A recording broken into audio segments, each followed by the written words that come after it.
Next topic metre bridge. Very simple topic. या टॉपिकमध्ये सर्वात सोपं काय असेल तर मीटर ब्रिज.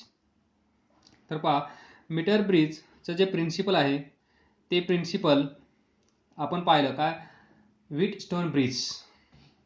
व्हीटस्टोन ब्रिजमध्ये एक स्पेशल कंडिशन पाहिली होती, तिचं नाव होतं बॅलन्स व्हीटस्टोन ब्रिज. ती जी बॅलन्स व्हीटस्टोन ब्रिज आहे त्याची जी कंडिशन होती, त्याचं जे प्रिन्सिपल आहे म्हणजेच in short principle of Wheatstone bridge, तेच प्रिन्सिपल आपण मीटर ब्रिजसाठी वापरणार. म्हणजे मीटर ब्रिज आणि व्हीटस्टोन ब्रिज हे दोन्ही एकाच प्रिन्सिपलवर काम करतात.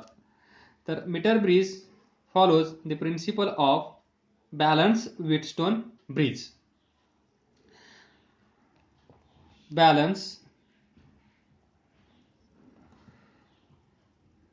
Wheatstone bridge.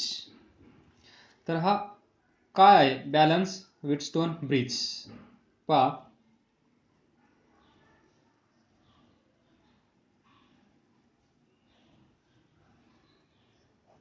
हे A B C and D. इथे एक रेजिस्टर असेल, इथे एक रेजिस्टर असेल, इथे एक रेजिस्टर असेल आणि इथे एक रेजिस्टर असेल आणि इथे काय असेल, गॅल्व्हनोमीटर कॉईल. तर ज्यावेळेस या कॉईलमधून करंट जात नसेल, म्हणजेच current through this galvanometer coil is zero, त्या कंडिशनमध्ये काय असतं, potential at point C is equal to potential at point D. म्हणजे सी आणि डी मध्ये पोटेन्शियल डिफरन्स नसेल, या दोन पॉईंटचं पोटेन्शियल सेम असेल, त्यामुळे या वायरमधून करंट फ्लो होणार नाही. म्हणजेच या गॅल्व्हनोमीटर कॉईलमधून करंट झिरो असेल. त्यावेळेस हा R1, हा R2, हा R3 आणि हा R4 असेल. तर बॅलन्स व्हीटस्टोन ब्रिजची कंडिशन काय होती, R1 divided by R2 is equal to R3 divided by R4. याच प्रिन्सिपलचा वापर करून आपण मीटर ब्रिज लर्न करणार. तर पहा, नेक्स्ट पॉइंट, हे जे मीटर ब्रिज आहे, या मीटर ब्रिजला अजून एक दुसरं नाव आहे, ते आहे स्लाइड वायर ब्रिज. कारण पहा, याच्यामध्ये जे एक जॉकी असेल, म्हणजे मेटल रॉड, जो नल पॉईंट आपण ऑब्टेन करणार. म्हणजेच गॅल्व्हनोमीटरमधून ज्यावेळेस करंट फ्लो होणार नाही त्यावेळेस गॅल्व्हनोमीटर झिरो डिफ्लेक्शन दाखवेल, म्हणजेच no deflection in the coil of galvanometer. त्यावेळेस त्याच्यामधून करंट झिरो असेल. हा जो पॉईंट आहे, पॉईंट सर्च करणे, जी वायर असेल त्या वायरवर एक पॉईंट असा असेल की त्यावेळेस या गॅल्व्हनोमीटरचं डिफ्लेक्शन झिरो असेल. आणि तो पॉईंट आपण कसा सर्च करतो, तर by sliding the jockey on this wire. त्यामुळे याचं दुसरं नाव आहे स्लाइड वायर ब्रिज. आणि याचा वापर कशासाठी केला जातो, to find unknown resistance, unknown resistance of wire, to find the value of unknown resistance. जो रेजिस्टन्स आपल्याला माहित नाही त्या रेजिस्टन्सची व्हॅल्यू किती आहे हे माहित करून घेण्यासाठी आपण मीटर ब्रिजचा वापर करत असतो. तर ह्याच्यामध्ये जे गॅल्व्हनोमीटर कॉईल आपण वापरतो त्याच्याबद्दल पहा. नंबर 4 जी, याच्यामधून जो करंट जातो तो करंट आपण मेजर करत नाही, हे लक्षात ठेवा.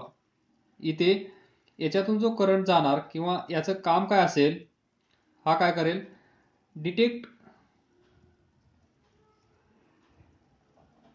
म्हणजेच त्या सर्किटमधून करंट फ्लो होत आहे की नाही हे सांगण्याचं काम गॅल्व्हनोमीटर करत असेल. तर पहा, कन्स्ट्रक्शन पाहूया आपण. ही असेल वायर ए बी या वायरबद्दल पहा. ही जी वायर असेल या वायरचा क्रॉस सेक्शनल एरिया सेम असायला पाहिजे. युनिफॉर्म क्रॉस सेक्शनल एरिया असला पाहिजे. कारण पहा, resistance is equal to rho L by A हे आपल्याला माहित आहे.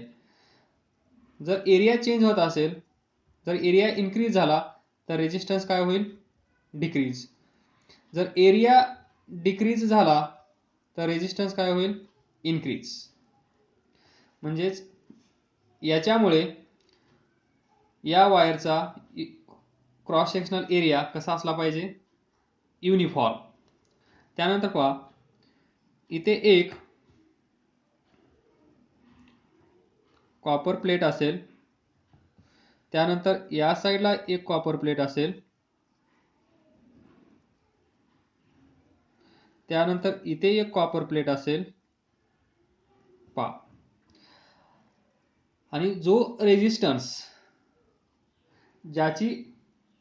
ज्या मटेरियलचा किंवा वायरचा रेजिस्टन्स आपल्याला माहित करून घ्यायचा आहे तो कुठे जोडायचा? या साईडला, या दोन पॉइंटच्या मध्ये. तो असेल इथे एक्स. पहा, जो रेजिस्टन्स आपल्याला माहित करून घ्यायचा आहे त्याला आपण एक्स कन्सिडर केलं. आणि या साईडला पहा, इथे एक पॉइंट, इथे एक पॉइंट, आणि याच्यामध्ये असतो रेजिस्टन्स बॉक्स. रेजिस्टन्स बॉक्स याचा वापर करून आपण रेजिस्टन्स सेट करत असतो या साईडला.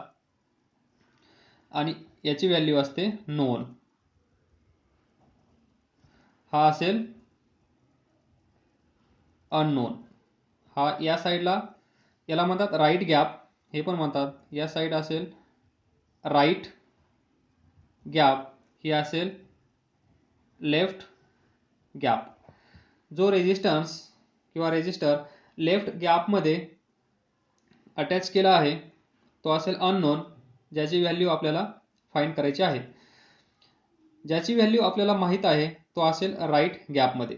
हा पहा, इथे गॅप आहे, या गॅपमध्ये, म्हणून याला म्हणतात लेफ्ट गॅप आणि याला म्हणतात राईट गॅप. तर पहा, हे झालं याच्याबद्दल. मीटर ब्रिज, हे कन्स्ट्रक्शन कशाचं आहे? Metre bridge. तर याचं नाव मीटर ब्रिज का? ही जी वायर आहे या वायरचा क्रॉस सेक्शनल एरिया कसा कन्सिडर केला आपण? युनिफॉर्म. याची लेंथ, या वायरची लेंथ असेल 1 मीटर, म्हणजेच 100 सेंटीमीटर, म्हणजे 1 मीटर, म्हणून मीटर ब्रिज. याचं नाव काय आहे? Metre bridge. कारण length of wire is 1 meter, so we can say it is meter bridge. त्यानंतर ही जी वायर आहे या वायरचं मटेरियल कोणतं असेल पहा? कॉन्स्टंटन किंवा मॅंगॅनीन हे असेल अलॉय. वायर कशाची बनली असेल? या अलॉय पासून, कॉन्स्टंटन किंवा मॅंगॅनीन. तर हेच मटेरियल यूज करण्याचं कारण काय? कारण आपल्याला माहित आहे जर टेम्परेचर इन्क्रीज झालं तर रेजिस्टन्स काय होतो? इन्क्रीज होतो. जर टेम्परेचर डिक्रीज झालं तर रेजिस्टन्स काय होतो? डिक्रीज. त्यामुळे हे जे दोन मटेरियल आहेत या दोन मटेरियलवर टेम्परेचरचा इफेक्ट होत नाही. No effect of temperature on this material. होत असेल पण तेवढा होत नाही आणि तो निग्लिजिबल असेल. म्हणून आपण या मटेरियल पासून बनलेली ही वायर वापरतो, AB. त्यानंतर पहा, ही वायर AB आहे. त्यानंतर आता मिसिंग काय आहे याच्यामध्ये? Galvanometer coil. तर इथला सेंटर पॉइंट इथे अटॅच करणार आपण गॅलोनमीटर आणि हे असेल आपली जॉकी.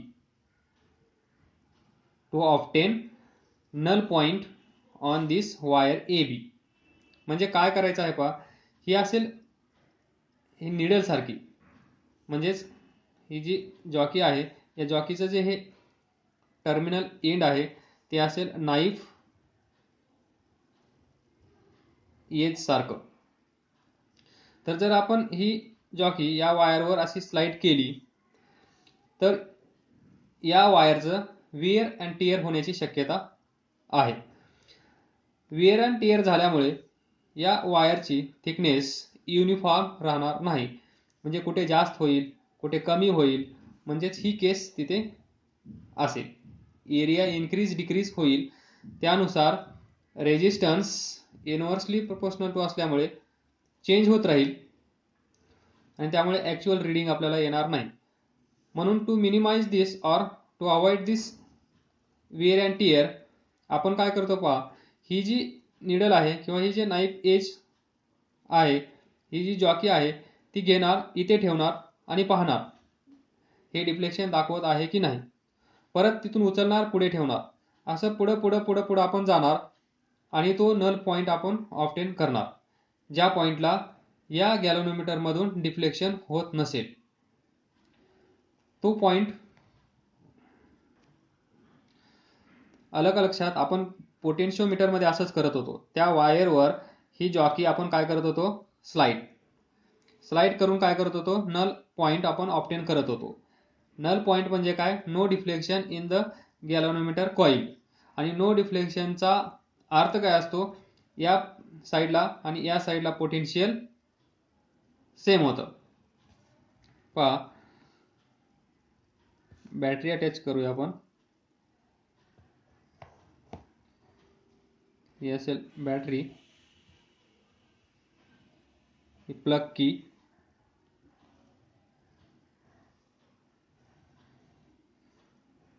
करंट फ्लो होण्यासाठी बॅटरी. तर आलं लक्षात, नो डिफ्लेक्शन म्हणजे या साईडचं पोटेन्शियल या साईडचं पोटेन्शियल सेम झाल्यामुळे याच्यामधून करंट फ्लो होणार नाही. पहा म्हणजेच करंट याच्यामधून जाणारा झिरो आपणच करणार आहोत, आपणच तो पॉइंट सर्च करणार आहोत. त्यामुळे आता आपण कन्सिडर करूया हा पॉइंट आपल्याला भेटलेला आहे, त्या पॉइंटचं डिस्टन्स या एंड पासून कन्सिडर करूया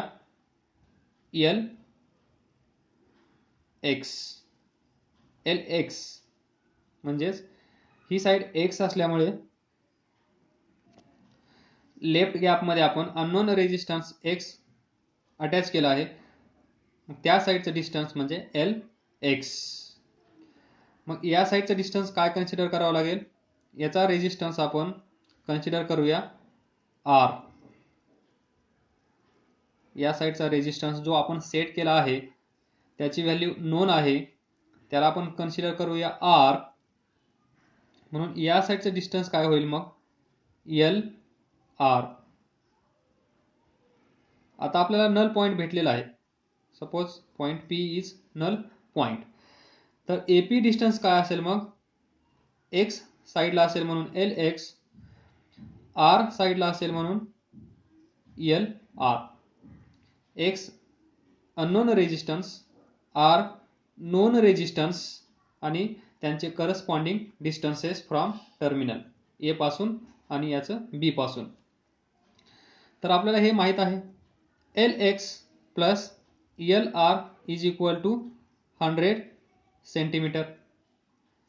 तर इथून आपल्याला LR ची व्हॅल्यू किती भेटेल, 100 मायनस LX. पहा ही वायर किती आहे, 1 मीटर. 1 मीटर म्हणजे 100 सेंटीमीटर. मग याला असं आपण लिहू शकतो का, LX plus LR is equal to 100. आणि याच्यापासून आपल्याला भेटेल LR is equal to 100 minus LX. Easy आहे, कळलं असेल. त्याच्यानंतर पहा नेक्स्ट हा पॉइंट C कन्सिडर करा. इथे आपण ABCD यूज केले आहेत, तर याला आपण D पॉइंट म्हणूया. P ला डी. कारण इथे ABCD यूज केले आहेत व्हीटस्टोन ब्रिजमध्ये, तेच आपल्याला हे सिमिलर करून पाहायचं आहे हे दोन सेम कसे आहेत, त्यामुळे पॉईंट्स पण सेम ABCD. तर पहा, ही जी वायर आहे या वायरचा काहीतरी रेजिस्टन्स असेल, तर आपण कन्सिडर करूया let R ohm per centimeter be the resistance of wire AB चा काहीतरी रेजिस्टन्स असेल, तर आपण 1 सेंटीमीटरचा रेजिस्टन्स, ही टोटल लेंथ किती आहे 100 सेंटीमीटर, तर 1 सेंटीमीटरचा रेजिस्टन्स किती कन्सिडर करूया small r ohm per centimeter. तर टोटल रेजिस्टन्स AB चा किती असेल, by multiplying 100 to this we get r ohm. टोटलचा r, तर 1 सेंटीमीटरचा किती असेल r ओहम पर सेंटीमीटर, एवढा रेजिस्टन्स आपण कन्सिडर करूया. कारण ही लेंथ वेगळी आहे, ही लेंथ वेगळी आहे, तर टोटल रेजिस्टन्स आपल्याला माहिती आहे, त्यापासून आपण पर युनिट लेंथचा रेजिस्टन्स कन्सिडर केला. इथे लक्षात ठेवा, हा जो रेजिस्टन्स आपण कन्सिडर केला आहे तो पर युनिट लेंथ साठी कन्सिडर केला आहे, ना total. r ohm per centimetre, एका युनिट लेंथचा रेजिस्टन्स किती आहे. तर मला सांगा मग आता, या साईडला आपल्याला जो डिस्टन्स भेटला आहे त्याची लेंथ किती आहे LX. तर या AD चा रेजिस्टन्स किती असेल, रेजिस्टन्स ऑफ AD किती असेल, r ओहम पर सेंटीमीटर, एका सेंटीमीटर साठी एवढा, तर LX साठी किती असेल R इंटू LX. त्यानंतर सांगा रेजिस्टन्स ऑफ DB किती असेल R इंटू लेंथ किती आहे LR, किंवा याला आपण असं लिहू शकतो R इंटू LR म्हणजे किती आहे 100 मायनस LX, म्हणजे टोटल रेजिस्टन्स आपल्याला भेटेल DB चा. हा रेजिस्टन्स पर सेंटीमीटरचा आहे, ती लेंथ एवढी असल्यामुळे त्या लेंथनी याला मल्टिप्लाय करावं लागेल, तेव्हा आपल्याला टोटल रेजिस्टन्स DB चा भेटेल आणि त्याचप्रमाणे AD चा पण भेटेल. तर दोघांचे रेजिस्टन्स आपल्याला भेटलेले आहेत in the form of LX. तर पहा, आता या डायग्रामला आपण व्हीटस्टोन ब्रिज सारखं काढण्याचा प्रयत्न करूया. तर पहा, हा पॉइंट A, त्याच्यानंतर इथे असेल B, इथे असेल C, इथे असेल D. तर पहा, A आणि C च्या मध्ये रेजिस्टन्स किती आहे, A इथे आहे, C इथे आहे, त्याच्यामध्ये आहे हा अननोन X, तर इथे जोडा तो X. त्यानंतर C आणि B, C इथे आहे पहा, C B च्या मध्ये काय आहे नोन रेजिस्टन्स R, C आणि B च्या मध्ये, तर इथे जोडा हा रेजिस्टर R. त्यानंतर B आणि D म्हणजे DB, इथे किती आहे DB इथे आहे, तर रेजिस्टन्स ऑफ DB किती आहे R 100 मायनस LX, हा रेजिस्टर. त्यानंतर AD, A आणि D पहा, A इथे आहे, D इथे आहे, तर इथे एक रेजिस्टर असेल, AD ची व्हॅल्यू किती आहे R इंटू LX. तर पहा हे सर्किट. आणि त्यानंतर C आणि D च्या मध्ये पहा गॅल्व्हनोमीटर आहे, C आणि D च्या मध्ये गॅल्व्हनोमीटर कनेक्ट करा, ज्याच्यामधून करंट 0 असेल. Balance Wheatstone bridge. तर पहा, आता ही डायग्राम व्हीटस्टोन ब्रिजची आणि ही डायग्राम आपण इथे रिड्रॉ केली आहे, तर ती आणि ती सेम आहे. तर आपण by balance Wheatstone bridge condition काय लिहू शकतो? ती कंडिशन काय असते पहा. R1 divided by R2 is equal to R3 divided by R4. बस. म्हणजे X divided by R is equal to हा divided by हा is equal to हा divided by हा किती आहे? R into LX. हा किती आहे? R into 100 minus LX. R cancel होईल. So X by R is equal to LX upon 100 minus LX. And from this we get X is equal to LX 100 minus LX into R. And by using this formula, by using this equation, we can find unknown resistance X. इथे पहा, हा जो resistance आहे याची value आपल्याला माहित नव्हती. याची व्हॅल्यू फाइंड करण्यासाठी आपण हे इक्वेशन यूज करू शकतो. पहा, जर आपल्याला LX म्हणजेच नल पॉइंट माहित असेल आणि नोन रेजिस्टन्स तो तर आपणच सेट करत असतो, त्यामुळे आपल्याला याची व्हॅल्यू सदैव माहित राहील. R नोन झाला, LX नल पॉइंट ऑब्टेन केल्यानंतर भेटेल. त्या व्हॅल्यू पुट केल्यानंतर तुम्हाला अननोन रेजिस्टर जो आपण अटॅच केला आहे किंवा वायर किंवा कशाचा ज्याचा आपल्याला रेजिस्टन्स काढायचा आहे ते आपल्याला इथून भेटेल. पहा, आय विल रिपीट. ज्यांना समजलं असेल त्यांनी इथे स्टॉप करा, ज्यांना समजलं नसेल त्यांनी पहा. इन शॉर्ट 2-3 मिनिटांमध्ये रिवाइज करतो. वायर AB घ्यायची आहे, त्यानंतर एक कॉपर स्ट्रीप, इथे एक कॉपर स्ट्रीप, इथे एक कॉपर स्ट्रीप, इथे गॅप ठेवायचा आहे त्याला आपण लेफ्ट गॅप म्हणतो. इथे गॅप ठेवायचा आहे त्याला राईट गॅप म्हणतो. या दोघांच्या मध्ये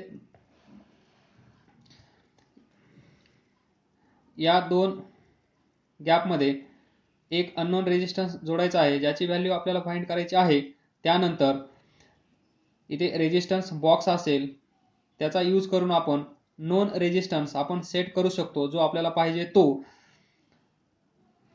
ही असेल राईट साइड म्हणूनच त्याला आपण म्हणतो राईट गॅप. ही असेल लेफ्ट साइड म्हणूनच त्याला आपण म्हणतो लेफ्ट गॅप. ही अशी मांडणी केल्यानंतर हा पॉइंट असेल C आणि हा पॉइंट असेल D, जो आपण ही जॉकी या वायरवर स्लाइड करून हा नल पॉइंट आपण ऑब्टेन करणार. त्या पॉइंटला नाव द्या D. A C B D हे सर्किट तयार होईल आणि हे सर्किट जे आपला बॅलन्स व्हीटस्टोन ब्रिज असतो त्याला रिलेट करण्याचा प्रयत्न करा. म्हणजे A आणि C मध्ये हा रेजिस्टन्स अटॅच केला आहे. पहा, A पासून सुरुवात करा, C पर्यंत जा, तर तुम्हाला हा X भेटेल. म्हणजे R1 च्या जागेवर तुमचा असेल X. त्यानंतर C पासून सुरुवात करा या साईडला B पर्यंत, तर याच्यामध्ये काय असेल, हा नोन रेजिस्टन्स R असेल. तर तुम्ही C आणि B च्या मध्ये हा R रेजिस्टन्स, हा R आणि ते असेल X. त्यानंतर BD इथून पुढे जा, लेंथ LR आहे तर याचा रेजिस्टन्स आपण कन्सिडर केला आहे R ओहम पर सेंटीमीटर. जर त्याची लेंथ LR असेल तर DB चा रेजिस्टन्स किती असेल, याला LR नी मल्टिप्लाय करा, तुम्हाला DB चा रेजिस्टन्स भेटेल आणि तो आपण R ला त्याच्या लेंथनी मल्टिप्लाय केलं LR आणि LR म्हणजेच 100 मायनस LX. तर हा कुठे असेल D आणि B. DB च्या मध्ये तो रेजिस्टर ठेवा इथे. त्यानंतर पुढे जा D पासून A पर्यंत, त्याची लेंथ आहे LX. Per unit length resistance आहे R, तर त्याची टोटल लेंथ आहे LX. तर LX आणि R या दोघांचा प्रोडक्ट घेतल्यानंतर तुम्हाला AD चा रेजिस्टन्स टोटल भेटेल बाय युजिंग दिस फॉर्म्युला. पहा, R is equal to rho L by A. R directly proportional to L आणि ते आपण इथं कन्सिडर केलं आहे R ओहम पर सेंटीमीटर. त्यानंतर तुम्हाला हा रेजिस्टरचा रेजिस्टन्स भेटेल आणि हा नल पॉइंट आपण ऑब्टेन केल्यामुळे या गॅलनोमीटर मधून करंट फ्लो होणार नाही, नो डिफ्लेक्शन कंडिशन असेल आणि या कंडिशनमध्ये या पॉईंटचं पोटेन्शियल आणि या पॉईंटचं पोटेन्शियल सेम असतं, म्हणून याच्यामधून करंट फ्लो होत नाही आणि त्याला आपण म्हणतो बॅलन्स व्हिटस्टोन ब्रिज. आणि बॅलन्स व्हिटस्टोन ब्रिजमध्ये हा डिवायडेड बाय हा इज इक्वल टू हा डिवायडेड बाय हा, या दोघांचा रेशो कधी पण सेम असतो. आणि ते लॉजिक वापरून आपण इथं लिहिलं हा डिवायडेड बाय हा एक्स अपॉन आर, हा divided R L x divided by R 100 minus L x, R R cancel होईल, एक्स अपॉन आर या साईडला येईल, या साईडला L x upon 100 minus L x येईल आणि एक्स इज इक्वल टू हे इक्वेशन भेटेल. and thus by using this equation we can calculate the unknown resistance that we want. काय डाऊट असेल तर विचारत जा, कोणती स्टेप नाही कळली ते पण विचारत जा. डोक्यामध्ये डाऊट ठेवून वर्क पेंडिंग ठेवू नका, ते तुम्हाला शेवटी इरिटेट करत राहील. हा डाऊट, उद्याचा डाऊट, परवाचा डाऊट, असे 5-6 दिवसाचे 5 ते 6 डाऊट्स एकाच ठिकाणी येतील आणि मग कोणता डाऊट विचारायचा हे पण तुम्हाला पुन्हा कन्फ्यूज होईल, लक्षात राहणार नाही आणि त्यामुळे इरिटेशन वाढत राहील, अभ्यास होणार नाही. या सर्व गोष्टी अवॉइड करण्यासाठी आजचा डाऊट आजच विचारत जा.